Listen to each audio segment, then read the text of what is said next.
माझे नाव विलास वानखेडे. माझा वर्ग दुसरा. माझ्या गोष्टीचं नाव लोभी कुत्रा. एक कुत्रा होता. ते वाटाने चालू लागला. त्याला एक भाकरीचा तुकडा भेटला. मग त्याने ते तोंडामध्ये धरून धावायला लागला. त्याला एक नदी दिसली. ते नदीच्या वरून जाऊ लागला. त्याला नदीच्या काठाने दुसरा एक कुत्रा भेटला. त्याच्या सरकार त्याच्या तोंडामध्ये एक भाकरीचा तुकडा होता.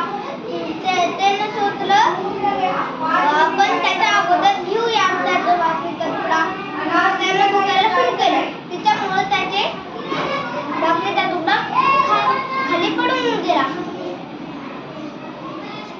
यांना शिकायला भेटतं कारण आपण दुसऱ्याच्या गोष्टीवर ध्यान देऊ नाही, लक्ष देऊ, त्याच्याकडे ध्यान देऊ नाही. माणसाने जास्त लोभ करू नाही.